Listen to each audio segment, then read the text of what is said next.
Students, today we are going to learn English next chapter 2.4 The Mouse Merchant. आज आपण इंग्रजीचा 2.4 हा पाठ पाहतोय. द माऊस मर्चंट म्हणजेच माऊस म्हणजेच उंदीर आणि मर्चंट म्हणजेच व्यापारी. ही एक स्टोरी आहे. आपल्याला या स्टोरीमध्ये एक मेलेला उंदीर विकून एक सामान्य माणूस एक मोठा व्यापारी कसा बनला हे यातून सांगितलेलं आहे. तर आपण स्टोरी पाहूया. 2.4 The Mouse Merchant. Once a rich merchant was scolding his lazy son. I gave you so much money to start a business and yet you have not entered anything. You are good for nothing. Look at this dead mouse. A capable man can start a business even with something as unlicensed as this. एक श्रीमंत व्यापारी एकदा त्याच्या मुलाला बोलत असतो. त्याचा आळशी मुलाशी तो बोलत असतो आणि सांगतो की मी तुला खूप पैसा दिला कशासाठी, तर बिझनेस स्टार्ट करण्यासाठी, पण तू असं काहीच केलेलं नाहीस. तू हा मेलेला उंदीर पहा. अरे सर्वसामान्य व्यक्ती हा मेलेला उंदीर विकून सुद्धा काहीतरी बिझनेस करल असं तो त्याच्या मुलाला सांगत असतो किंवा बोलत असतो. Somdatta who was a poor orphan boy heard his word. He went in and requested the merchant, please lend me this mouse as a capital and I will try my luck. आणि सोमदत्ता काय करतो, शॉपच्या एका बाहेर असलेला सोमदत्ता तो ऐकतो आणि त्या मर्चंटला जाऊन बोलतो की प्लीज तुम्ही मला हा उंदीर द्या आणि कदाचित या उंदरापासून माझं नशीब उघडेल असं तो बोलतो. The merchant burst out laughing but still he gave the mouse to Somdatta and took the receipt that Somdatta wrote out to him. तो काय करतो मग सोमदत्ताला हसतो आणि नंतर तो सोमदत्ताला तो मेलेला उंदीर देतो आणि त्याची पावती सुद्धा तो त्याच्या बुकमध्ये करून ठेवतो. Somdatta was walking down the street with the dead mouse in his hand when another shopkeeper called him. Come here boy, I need the mouse to feed my cat. I will give you 2 handfuls of gram for it. Somdatta accepted the gram. Somdatta काय करतो मग, तो मेलेला उंदीर घेऊन तो सरळ रस्त्याने जात असतो. तेव्हा त्याला एक दुकानदार आवाज देतो. शॉपकीपर म्हणजे कोण, दुकानदार. तो त्याला आवाज देतो आणि तो त्याला सांगतो की तू काय कर, हा मेलेला उंदीर माझ्या मांजरीसाठी दे, त्याच्या बदल्यात मी तुला 2 मुठी हरभरे देतो. आणि सोमदत्त त्या दुकानदाराची ही ऑफर स्वीकारतो. At home Somdatt roast the gram well. Then he took a pitchers of water and stood at crossroads with his gram and the water. He waited for a long time. Somdatt काय करतो, नंतर घरी जातो आणि ते वॉटरमध्ये ते हरभरे काय करतो, व्यवस्थित भाजतो आणि तो शुद्ध पाणी आणि ते हरभरे घेऊन एका रस्त्यावरती खूप वेळ वाट पाहत थांबतो. In the evening when the labours were returning from the wood they saw the boy with roast gram and water. Somdatta offered them the gram and the water politely.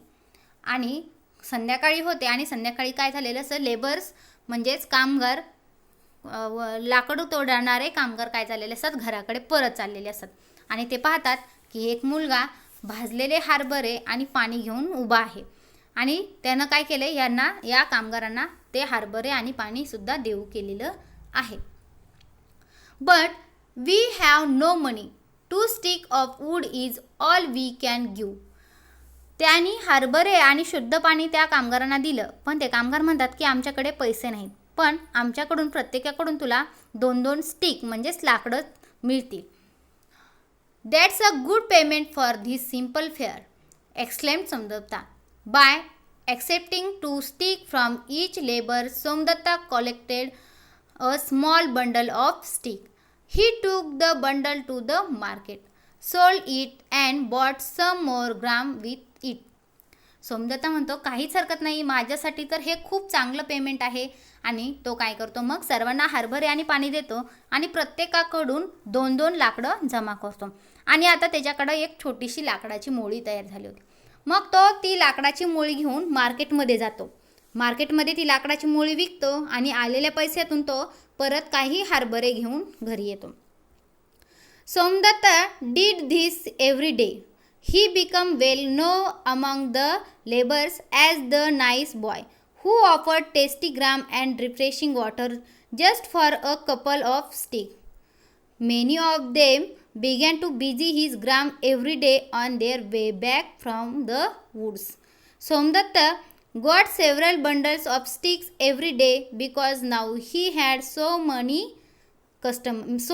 customers. आता अशा प्रकारे सोमदत्त काय करत होता, रोज हरभरे भाजायचा आणि शुद्ध पाणी आणि हरभरे घेऊन ते वाटेवरती थांबायचा. आणि आता तो एक चांगला हरभरा विकणारा मुलगा म्हणून प्रसिद्ध झाला होता. आणि लेबर्स त्याच्याकडून कामगार काय करायचे, रोज हरभरे घ्यायचे आणि त्याला 2-2 लाकडं द्यायचे आणि तो त्या लाकडाचे बंडल करून काय करायचा, मार्केटमध्ये विकत असायचा. आणि आता त्याचे मार्केटमध्ये सुद्धा लाकडं विकणारे खूप सारे कस्टमर्स म्हणजे ग्राहक तयार झाले होते. Once when Somdatta was selling the sticks in the market, he met a potter. He needed wood to burn in his furnace. एके दिवशी काय झालं, सोमदत्त हरभरे विकून घेऊन लाकडं घेऊन बाजारातून येत असताना एक त्याला कोण दिसला, पॉटर दिसला. पॉटर मेकर म्हणजे कोण, मातीची भांडे बनवणारा कुंभार. आणि तो काय म्हणतो, he needed wood to burn on his furnace. त्याला लाकडांची खूप गरज होती. मग सोमदत्तानं त्याला काय केलं, ती लाकडं विकली.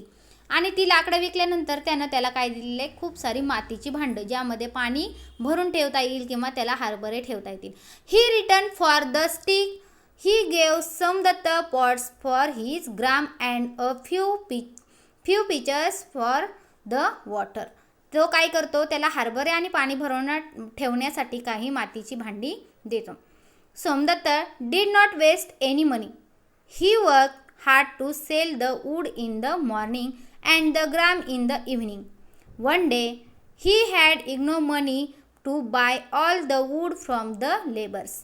He sold it at a good price in the market. After some time, he even set up his own shop in the market. Somdatt काय करायचा, आलेले पैसे कधीही वाया घालवत नसत किंवा वेस्ट खर्च करत नसत. तो काय करायचा, खूप कष्ट करायचा, खूप काम करायचा. दिवसभर सकाळी हरभरे विकायचा आणि काय करायचं, सकाळी लाकडं विकायचा आणि नंतर संध्याकाळी हरभरे विकायचा. आणि लाकडं विकता विकता त्यानं काय केलेलं आहे, त्याला खूप सारे पैसे मिळत गेले, चांगले पैसे मिळत गेले. आणि त्यांनी काय केलं, काही दिवसांनी त्यानं एक छान मार्केटमध्ये लाकडं विकायचं शॉप टाकलं, म्हणजेच दुकान टाकलं. He was always polite to his customers. Some of them paid him cash while others paid him in kind. They gave him whatever articles they could offer. Somdatta always found some way of selling of articles to those who need them. आणि हा सोमदत्त मार्केटमध्ये सुद्धा खूप प्रसिद्ध झाला. आणि तो काय करायचा, प्रत्येक वेळी कॅशच नाही घ्यायचा. प्रत्येक वेळी काही लोक त्यांना कॅश पैसे द्यायचे, तर काही लोक त्याला त्याच्या लाकडाच्या मुळ्यांच्या बदल्यात काही वस्तूसुद्धा द्यायचे. पण सोमदत्त कधी नाही म्हणत नसे आणि तो काय करायचा, ते वस्तूसुद्धा स्वीकारत असा. म्हणजेच जी वस्तू देतील ते वस्तू घेऊन तो काय करायचा, ती लाकडंसुद्धा विकत असायचा. After a few years Somdatta become a wealthy merchant in the town. आणखी काही वर्षांनी काय झालं, सोमदत्त त्या व्यापाऱ्यांमधला एक चांगला उत्कृष्ट व्यापारी बनला. आणि तो ज्या व्यापाऱ्यानं त्याला उंदीर दिलता त्या शहरातल्या मोठ्या व्यापाऱ्यांकडे जातो. आता बघा, सोमदत्तसुद्धा ह्या शहरातला मोठा व्यापारी बनला आहे आणि सर्व व्यापाऱ्यांमध्ये त्याचं नावसुद्धा गाजलेलं आहे. One day he asked the goldsmith to make him a small golden mouse. He took the mouse to the rich merchant. आणि एके दिवशी काय करतो, तो एका गोल्डच्या दुकानात जातो, म्हणजे सोन्याच्या, आणि त्याच्याकडून काय करतो, सोनाराकडून एक छोटासा सोन्याचा उंदीर बनवून घेतो. आणि तो उंदीर घेऊन तो त्या श्रीमंत व्यापाऱ्याकडे जातो. आता सोमदत्तसुद्धा लाकडं आणि हरभरे विकून या शहरातील मोठा व्यापारी बनला होता. आणि तो काय केलं होतं आता त्यांनी, की एका दुकानदाराकडून सोन्याचा उंदीर बनवून घेतला होता. आणि ज्या व्यापाऱ्यामुळं किंवा ज्या श्रीमंत व्यापाऱ्यामुळे तो व्यापारी झालता त्या व्यापाऱ्याकडे तो जातो. I had broad a dead Mouse from you as capital many years ago. Today I have come to return it. Please accept this golden mouse.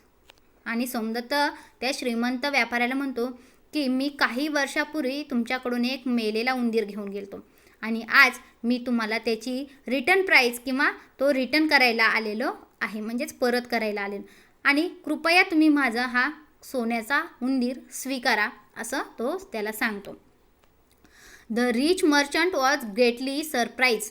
He was so impressed with Somdatta's business skill that he gave him his own daughter in marriage. Thus Somdatta, who was a poor orphan boy earned money and respect due to his intelligence, hard work and politeness. सोमदत्ताला हा एवढा मोठा व्यापारी झालेला पाहून हा श्रीमंत व्यापारी काय होतो, एकदम आश्चर्यचकित होतो, एकदम सरप्राईज होतो आणि खूप इम्प्रेस होतो. आणि तो सोमदत्ताचं हे बिझनेस स्किल पाहून त्याला खूप तो सोमदत्त आवडतो आणि त्याच्या या कर्तबगारीवरती खुश होऊन तो काय करतो, त्याच्या मुलीचं लग्न सोमदत्तशी लावून देतो. आणि सोमदत्ताचं हे बुद्धिमत्ता किंवा त्याचं हे कष्ट आणि या त्याचा कष्ट किंवा व्यापार करण्याची ही पद्धत त्याला खूप आवडते आणि ज्यामुळेच तो हा या शहरातला मोठा व्यापारी बनलेला असतो. It is not know whether the rich man's son learned any of the skill from Somdatta. प्रत्येकजण जन्मता श्रीमंत होत नाही किंवा श्रीमंत नसतं, पण आपल्याला हळूहळू शिकत असं व्यापार करावं लागतं. आणि हा श्रीमंत व्यापारीसुद्धा त्याच्या मुलाला सांगतो की तू शिक, की या सोमदत्तानं कसा व्यापार स्किल कसं आहे त्याचं हे सुद्धा तू शिकायला हवंस असं बोलतं. तर विद्यार्थी मित्रांनो, या स्टोरीमधून आपल्याला काय समजलं, तर श्रीमंती खूप असूनही त्या श्रीमंत व्यापाऱ्याच्या मुलाला पैसा असूनही बिझनेस करता येत नव्हता किंवा व्यापार करता येत नव्हता. पण एका मेलेल्या उंदराला घेऊन सोमदत्तने कशा प्रकारे व्यापार केला आणि तो कसा श्रीमंत झाला हे आपल्याला यातून सांगितलेलं आहे. म्हणजे प्रत्येक वेळी आपल्याकडं पैसा असूनच आपण व्यापार करू शकतो किंवा प्रत्येक वेळी आपल्याकडे भांडवल असल्यावरच आपण धंदा उद्योग करू शकतो असं नाही. तर आपण शून्यातून निर्मिती करून आपण एकदम यशाच्या शिखरावरती सुद्धा पोहोचू शकतो. पण त्यासाठी आपल्याकडे प्रामाणिकपणा, कष्ट, जिद्द, चिकाटी या सर्व गोष्टींची आवश्यकता असणे आवश्यक आहे, जसं सोमदत्तकडे आहे. जसं सोमदत्तांनी छोट्याशा या मेलेल्या उंदरापासून व्यापार करून हरभरे विकले आणि हरभरे विकून लाकडं जमवून लाकडाचं मार्केटमध्ये दुकान केलं आणि त्या दुकानातून तो भरपूर मोठ्या प्रमाणावर व्यापार करून एक शहरातला मोठा व्यापारी म्हणून ओळखला जाऊ लागला. आणि त्यांनी काय केलंय, एवढा मोठा व्यापारी झाल्यानंतर सुद्धा त्याची कृतज्ञता म्हणून त्यानं ज्या व्यापाऱ्यामुळं त्याचा हा व्यापार सुरू झाला मेलेल्या उंदरापासून, त्यानं त्याला त्याचं रिटर्नसुद्धा दिलेलं आहे आणि तो काय झालेला आता एवढा मोठा श्रीमंत व्यापारी बनलेला आहे. तर आपण सुद्धा अशा प्रकारे छोट्या छोट्या गोष्टींमधून आपण आपलं भविष्य घडवायचं असतं आणि शून्यातून जग निर्माण करायचं असतं, हे या स्टोरीतून आपल्याला सांगितलेलं आहे. थँक्यू.